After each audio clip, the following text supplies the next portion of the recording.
Hi friends, welcome back to our channel village gossip kitchen. நம்மளோட 30 days life weight loss சேலஞ்சில் இன்றைக்கி day பார்த்தீங்கன்னா 18 ஆகிடுச்சு. டே 18. என்னோடய வெயிட் வந்து 77.800.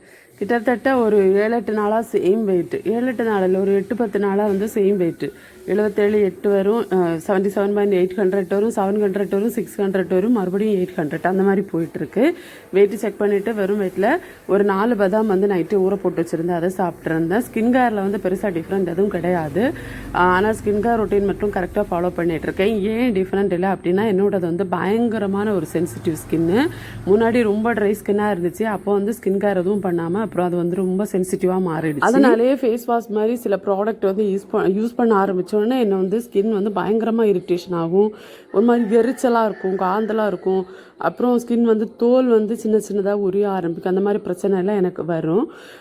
நான் வந்து ஒவ்வொரு ப்ராடக்ட் யூஸ் பண்ணுறப்பவும் பார்த்து தான் யூஸ் பண்ணுவேன். என்ன தான் பேட்ச் ஒர்க் போட்டு நான் யூஸ் பண்ணாலும் எனக்கு கண்டிப்பாக சில ப்ராடக்ட் வந்து செட் ஆகாது. என்னோடய ஃபேஸில் வந்து அதோட டிஃப்ரெண்ட் வந்து உங்களுக்கு தெரிய ஆரம்பிக்குது இப்போ. ஸோ அதனால் என்னோடய ஸ்கின் வந்து பயங்கரமாக எரிய ஆரம்பிச்சிருக்கு. அதில் வந்து இதில் எந்த ப்ராடக்ட் வந்து எனக்கு செட் ஆகலை அப்படின்னு ஒன்று நான் கண்டுபிடிச்சிட்ருக்கேன். ஃபேஸ் வாஷ் முதற்கொண்டு எல்லாமே எனக்கு செட் ஆகாமல் தான் இருக்குது போல். அதுக்கேற்ற மாதிரி இனி வந்து வேறு சில ப்ராடக்ட் வந்து ஆர்டர் பண்ணியிருக்கேன். அதனால் இந்த ப்ராடக்ட் வந்து இதுக்கு மேலே யூஸ் பண்ணுறது வேஸ்ட் அப்படின்ட்டு வெறும் தண்ணியில் ஃபேஸ் வாஷ் பண்ணணும் அப்படின்ட்டு நினச்சிருக்கேன். இன்றைக்கி வரைக்கும் கரெக்டாக பண்ணியிருக்கேன் ஸ்கின் கேரை. ஆனால் கண்டுபிடிச்சிட்டேன் எந்த ப்ராடக்ட் வந்து எனக்கு செட் ஆகலை அப்படிங்கிறத கண்டுபிடிச்சிட்டேன். ஆக்சுவலாக சொல்ல போனால் எல்லா ப்ராடக்ட்டுமே இந்த ரொம்ப வாசனை தரக்கூடிய கெமிக்கல் ஆட் பண்ணுறாங்க அப்படின்னா அந்த ப்ராடக்ட் வந்து சுத்தமாக எனக்கு செட் ஆகாது. உடனே என்னோடய ஃபேஸில் வந்து அதுக்கு டிஃப்ரெண்ட் வந்து ஃபீல் ஆக ஆரம்பிக்கும். ஒரு மாதிரி இரிட்டேஷன் ஆகும், எரிச்சல் ஆகும், ஸ்கின் வந்து பீல் ஆகும். அந்த மேலே இருக்கிற ஸ்கின் அது வந்து பீல் ஆகும். ஸோ இப்போ வந்து மசாஜ் எல்லாம் பண்ணி ஓரளவு ஸ்கின் கேர் ரொட்டீன் எல்லாமே கொஞ்சம் கொஞ்சமாக ஆரம்பிச்சிருக்கேன். பார்க்கலாம், நியூ ப்ராடக்ட் வந்து சிலதை ஆர்டர் பண்ணியிருக்கேன், அதெல்லாம் வரட்டும். அப்போ இதை சேஞ்ச் பண்ணிவிட்டு அதை போடலாம். அது வரைக்கும் வெறும் தண்ணி நேச்சுரல் ப்ராடக்ட் பக்கம் போக வேண்டியது தான். இல்லாமல் வந்து ஸ்கின் கேர் ரொட்டீனும் பண்ண முடியாது. அதனால் நேச்சுரல் ப்ராடக்ட் பக்கம் போக வேண்டியது தான். அவ்வளோ காசு செலவு பண்ணி ஸ்கின் கேர் வந்து நான் எப்போவுமே செய்யாத போகிறதுக்கு இது ஒரு காரணம் தான். நல்ல சூப்பராக இருக்கும்னு ரிவ்யூ பார்த்து சில ப்ராடக்ட் ஆர்டர் பண்ணுவேன். அது போட்டோன்னே எனக்கு வந்து பயங்கரமாக இரிட்டேஷன் ஆகும், ஸ்கின் வந்து பயங்கரமாக அலர்ஜி ஆகும். உடனே என்னோடய ஸ்கின் கேர் ரொட்டீனை ஸ்டாப் பண்ணுவேன், அந்த ப்ராடக்ட்டை தூக்கி குப்பையில் போட்டுடுவேன். அதனாலே எனக்கு வந்து ஹஸ்பண்ட் எதுவுமே வாங்கி கொடுக்க மாட்டாங்க. நீ இதை யூஸ் பண்ணவே மாட்டேன், எனக்கு தெரியும், உனக்கு இது செட் ஆகாது அப்படின்ட்டு. என்ன செய்ய, நமக்கு வந்து பயங்கர சென்சிட்டிவ் ஸ்கின், வேறு என்ன பண்ண முடியும்? நான் சொன்ன மாதிரி வெறும் வந்து உள்ளே வெளியே போடுற க்ரீம் மட்டும் நமக்கு ஸ்கின்னுக்கு வந்து நல்லதாக இருக்காது. உள்ளே எடுத்துக்கிற பொருளும் ரொம்ப முக்கியம். அந்த வகையில் நெல்லிக்காய் ஜூஸு, அதுக்கப்புறம் வந்து டீ எல்லாமே எடுத்திருந்தேன். காலையில் வெறும் வயிற்றில் தண்ணி, அப்புறம் வந்து நம்மளோட பாதாம், அதுக்கப்புறம் நெல்லிக்காய் ஜூஸு, டீ எல்லாம் எடுத்திருந்தேன். நேற்று வந்து கொஞ்சம் வெளியே போகிற அவசியம் இருந்துச்சு. சாயங்காலம் நைட்டு வந்து போகிறப்போ நான் மியூஸ்லி வாங்கிட்டு வந்திருந்தேன். நோ சுகர் ஆட் பண்ணாத மியூஸ்லி பார்த்து வாங்கிட்டு வந்திருந்தேன். இது வரைக்கும் இது எடுத்ததே கிடையாது. சரி, அப்படி இதில் என்ன தான் இருக்குது, நம்ம கொஞ்சம் எடுப்போம். ஏன்னா வந்து நம்மளோட வெயிட் லாஸ் அப்படிங்கிறது வந்து ஒரு ஜேர்னி, இது வந்து லைஃப் ஸ்டைல்.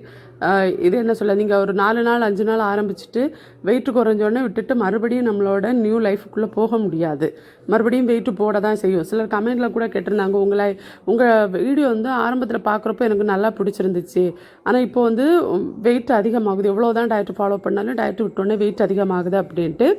ஆமாங்க, அப்படி தான் ஆகும். அது எந்த டயட்டுன்னு இல்லை, நீங்கள் என்ன டயட்டு ஃபாலோ பண்ணாலும் அந்த பிரச்சனை இருக்க தான் செய்யும். இது வந்து ஒரு லைஃப் ஸ்டைல். இது வந்து நீங்கள் என்ன பண்ணணுன்னா, நீங்கள் ரெகுலராக உங்களோட லைஃப்பில் வந்து டெய்லி ரொட்டீனாகவே அதை ஃபாலோ பண்ணணும். எப்படி வந்து நம்ம டெய்லி காலையில் எழும்பி பல்லெல்லாம் விளக்குறோமோ அதே மாதிரி நம்மளோட ஃபுட் ஸ்டைலே நம்ம சேஞ்ச் பண்ணி கரெக்டாக இதேக்குள்ளே போனால் மட்டும்தான் வெயிட்டை வந்து மெயின்டைன் பண்ணவோ இல்லை வெயிட் லாஸ் பண்ணவோ முடியும். ஒரே நாளில் முடிக்க முடியாது. அதனால தான் நான் வெயிட்டு குறையலை அப்படின்னாலும் டயட்டை ஃபாலோ பண்ணுங்கன்னு சொல்லுவேன்.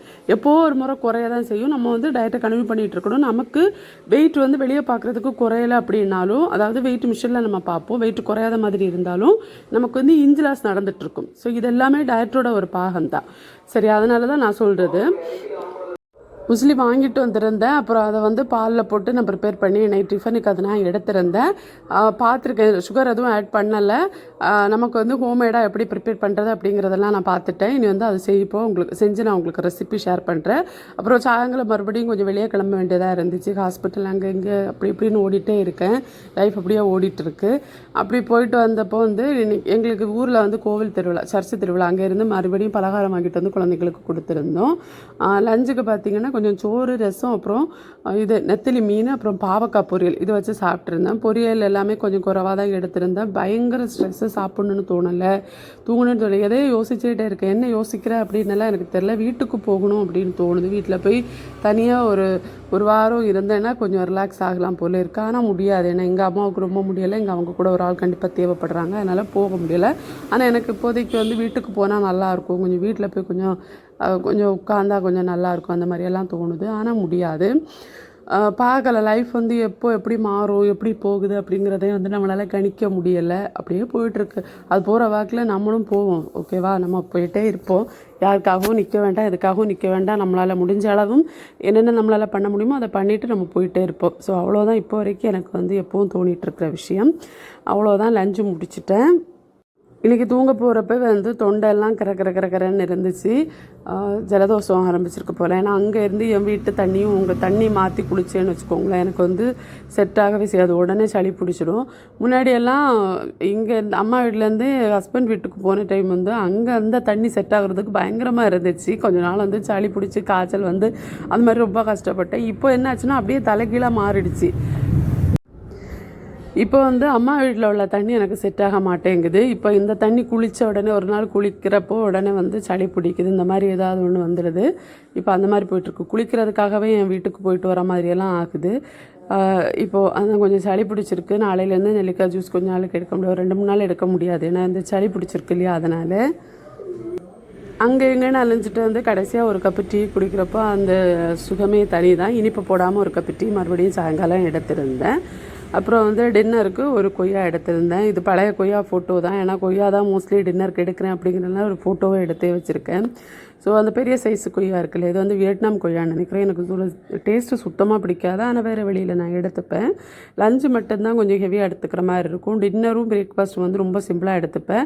மோஸ்ட்லி இன்றைக்கி எடுத்தனால பார்க்கல, நாளைக்கு எப்படி ரிசல்ட்டு, அதுக்கு அடுத்த நாளெல்லாம் எப்படி போகுது அப்படின்னு எனக்கு தெரில, பார்க்கலாம். ஸோ என்னோடய டே இன்றைக்கி இந்த மாதிரி தான் போச்சு. எக்ஸசைஸ் பண்ணலையா சிஸ்டர்னு கேட்டிருந்தீங்க. சத்தியமாக எக்ஸசைஸ் பண்ண டைம் இல்லை எனக்கு, அதுக்கான டைம் சுத்தமாக கிடையாது. எப்படி போகுது என் லைஃபே எப்படி போகுதுன்னு தெரிய மாட்டேங்குது. இதில் எங்கேருந்து எக்ஸசைஸ் பண்ணேன். டயட்டை மட்டும் கரெக்டாக ஃபாலோ பண்ணிகிட்ருக்கேன். வெயிட் லாஸ் சீக்கிரமாக ஆச்சுன்னா கொஞ்சம் திருப்தி தான். ஸோ எக்ஸசைஸும் பண்ணியிருந்தால் நல்ல ரிசல்ட்டு கிடச்சிருக்கும். அதனால் உங்களால் முடியுதுன்னா கண்டிப்பாக எக்ஸசைஸ் பண்ணிக்கோங்க. ஜிம்முக்கு போக முடிஞ்சிச்சுன்னா ஜிம்முக்கு போங்க, அது வந்து ஒரு நல்ல விஷயம். உங்களுக்காக கொஞ்சம் டைம் ஸ்பெண்ட் பண்ணுங்கள், அவ்வளோதான். இன்றைக்கி இந்த வீடியோ அங்கே முடியுது. இந்த வீடியோ உங்களுக்கு யூஸ்ஃபுல்லாக இருக்கும்னு நினைக்கிறேன். எங்கேருந்து யூஸ்ஃபுல்லாக இருக்கிறேன் அப்படி ரொம்ப ஸ்பெஷலாக எதுவும் சொல்லலை. நான் சாப்பிட்ற விஷயங்களை உங்களுக்கு ஷேர் பண்ணியிருக்கேன். இதில் உங்களுக்கு ஏதாவது டவுட் இருக்குன்னா கமெண்ட்ஸில் கேளுங்க. அடுத்த வீடியோவில் சந்திக்கலாம். Tata, bye by.